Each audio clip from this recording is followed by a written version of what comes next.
တောင်ကြီးတစ်လုံးရှိတယ်သူကအရန်ပင်ပန်းနေလို့မျက်စိမိတ်ပြီးအိတ်ဆက်နေတာပါသူအိပ်ပျော်နေတဲ့နှစ်ပေါင်းများစွာအတွင်းရာသီဥတုတွေအချိန်ချင်းပြောင်းလဲခဲ့ပါတယ်အဲ့ဒီလိုနဲ့တောင်ကြီးဟာတဖြည်းဖြည်းတင်းငယ်သွားပြီးသူ့အပေါ်မှာတစ်ပင်တစ်ပင်ပဲကျန်ပါတော့တယ်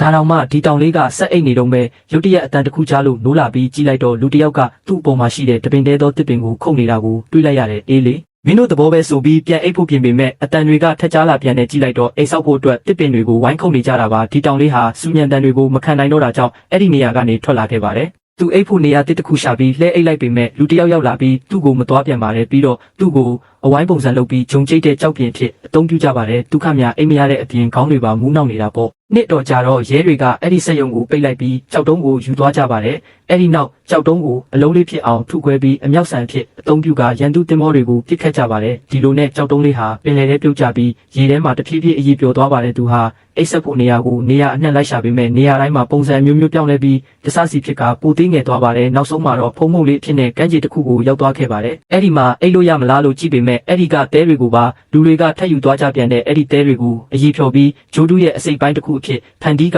အာကာသထဲကိုလွတ်တင်လိုက်ပါတယ်အဲ့ဒီမှာတော့ဂျိုးတူးဟာအုတ်ကခဲတစ်ခုနဲ့တိုက်မိပြီးမီးလောင်ကအင်္ဂါဂျိုးပေါ်ကိုကျသွားပါတယ်နှစ်ပေါင်းများစွာကြာပြီးတဲ့နောက်မှာတော့သူဟာအင်္ဂါဂျိုးပေါ်မှာတောင်ကြီးတစ်လုံးအဖြစ်ပြန်လည်ဖြစ်တည်လာပါတယ်အခုတော့သူ့ကိုနှောက်ယှက်မဲ့သူဘယ်သူမှမရှိတော့ဘူးဆိုတာသိလိုက်ရတဲ့အတွက်စိတ်အေးလက်အေးနဲ့တပြင်းချပြီးနှစ်နက်တစ်ချိုက်ချိုက်အိပ်ပျော်သွားပါတော့တယ်